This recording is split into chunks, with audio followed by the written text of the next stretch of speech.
Ewan McGregor confirms that the Obi-Wan Kenobi TV show was supposed to have been about him and Luke Skywalker. You know, the kid he was on a mission to protect. Imagine that. What a strange and unconventional plotline it would be. Now, granted, this is hardly pulse jet propelled pig flying past my window level surprise here by any stretch of the imagination, but here's the thing. As much as when I first heard about the idea of an Obi-Wan Kenobi show, I was like, alright, what's he gonna do? Mope in a cave and chase down some sand people maybe because they kidnapped Luke? Doesn't really sound like a particularly thrilling story. A bit of an anti-climax if anything, considering the events of the prequels, but after having seen the actual Kenobi, bring on the sand people hunting. Just right now, I'm fine with it.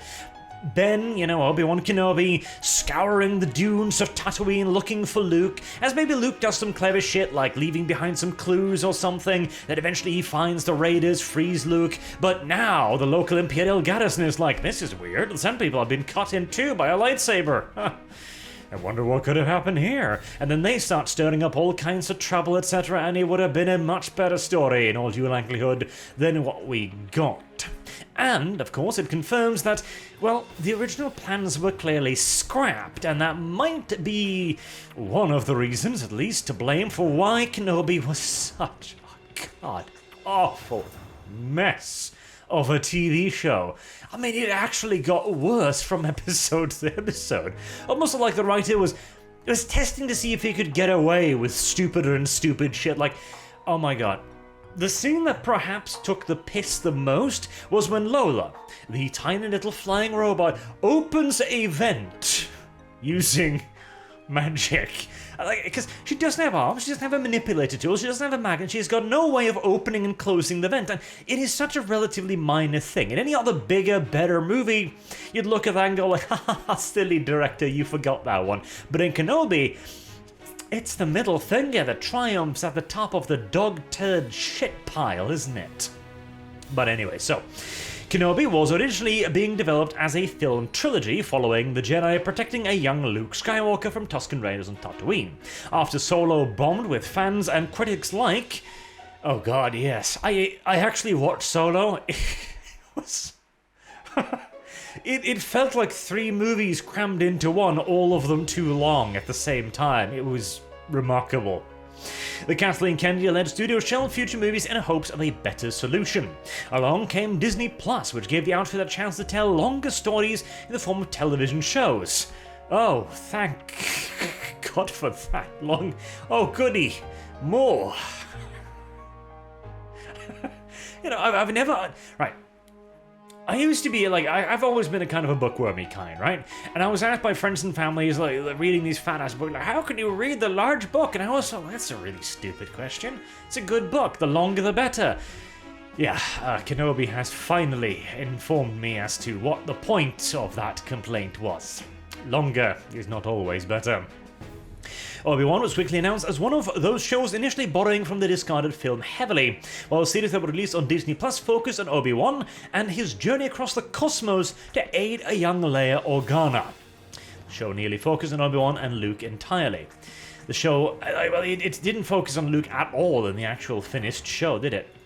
It was going to be a story about me and Luke, it was always going to be that, and that was one of the genius moments where everyone went, wait a minute, and then changed it. Oh, what if those genius moments? Aha! This story makes sense. What about if we just don't? Genius! Brilliant! Okay, right. This is a perfect opportunity for me to give you a bit of a hard to swallow pill here, okay?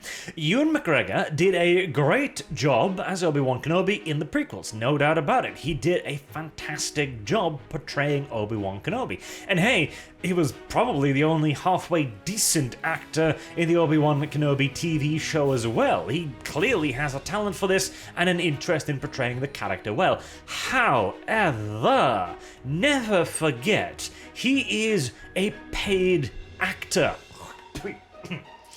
Second only to politicians on my ranking of low and downright immoral life forms.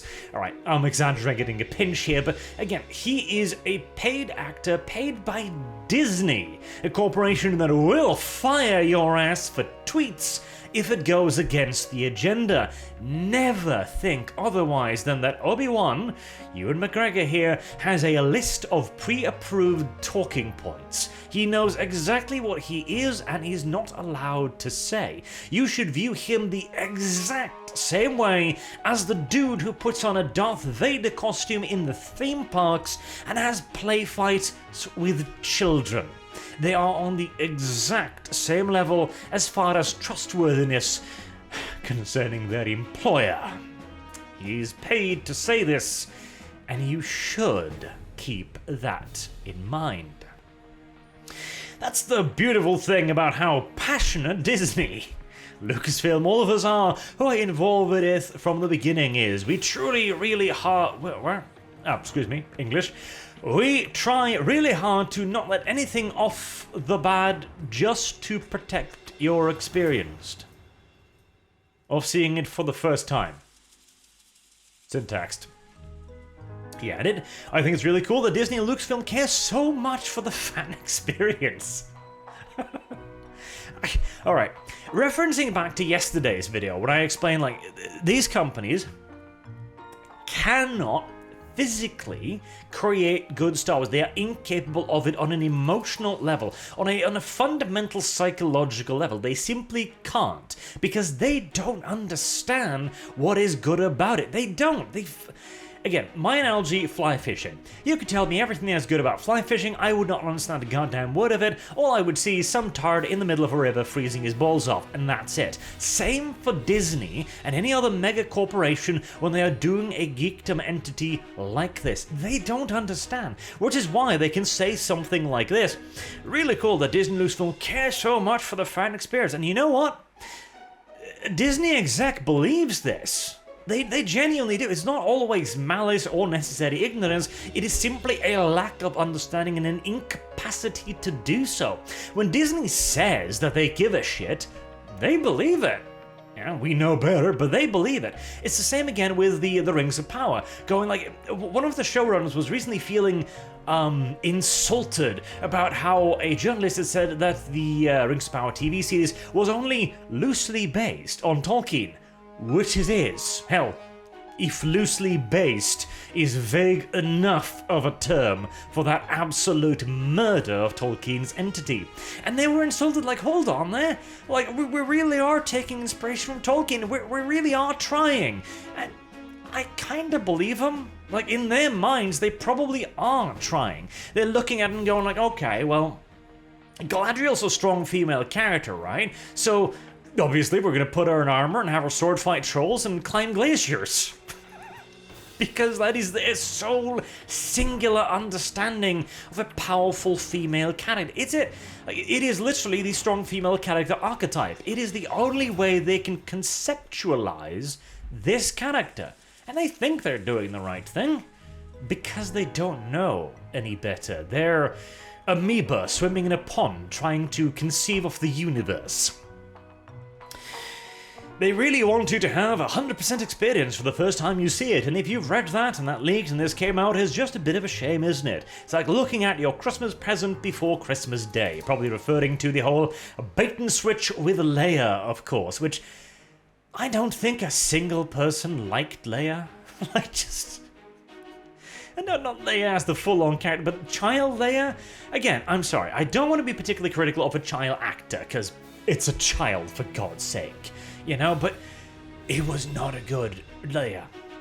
And it wasn't even just a child actor, it was the way she was written. At the one hand, she had clearly read the entire fucking script ahead of time and knew everything and had deep insight into everything, the wise beyond her years type character, I believe it's called. And at the same time, she's a bumbling retard buffoon who's like, ha ha ha, hello there, Mr. Savior. I'm gonna run away from you now in a crowded market. I don't know anything about this place. I don't know where we are. There's clearly gangsters and stormtroopers everywhere.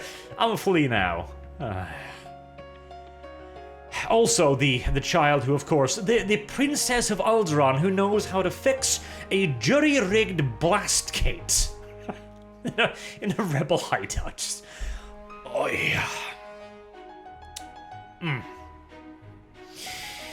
Mainly because everybody came together, had such an incredible time. Ewan had an incredible time, Hayden had an incredible time, Kennedy said earlier this year. Certainly from that point of view, everybody involved would love to see this not end, but you have to really spend our time asking the question, why would we do it? That's an interesting point from Kathleen Kennedy there. If we were to decide to do so, anything more with the Obi-Wan character, we'd have to really answer the question, why? Now, the answer as far as Disney is concerned is, of course, money. Duh. And the Star Wars entity. Putting Ewan McGregor as Obi-Wan Kenobi in a TV show was a slam dunk. And hey, it was. It was the most viewed show on this airing episode of any Disney Plus series, because everyone who isn't immersed in this, like you and I are, will see Obi-Wan Kenobi and go, yes, Ewan McGregor, Obi-Wan Kenobi, this is gonna be awesome. We're gonna see adventures with Luke Skywalker and shit, fighting desert raiders. And the stormtroopers, and it'll be great. And then they watched it, it's like, who the hell is this? Like, Luke's over there, can we go talk to him? No?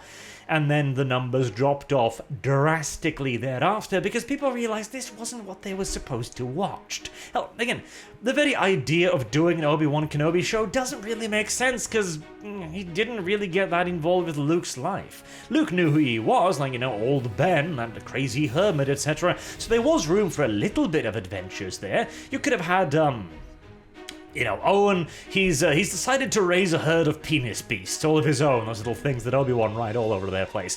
And they need to be milked like once a year, or I don't really know.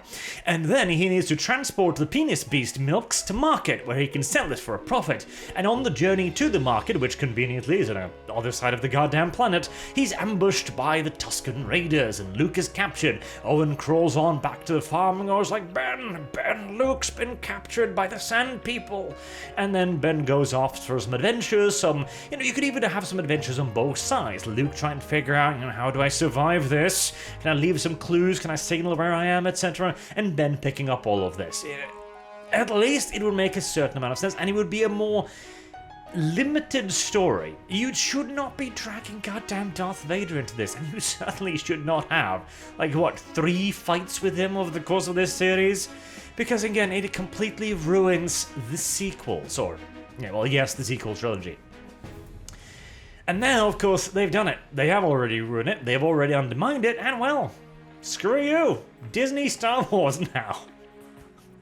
And that's another aspect as well, of course, that Disney simply wants to, take what already exists and make it theirs.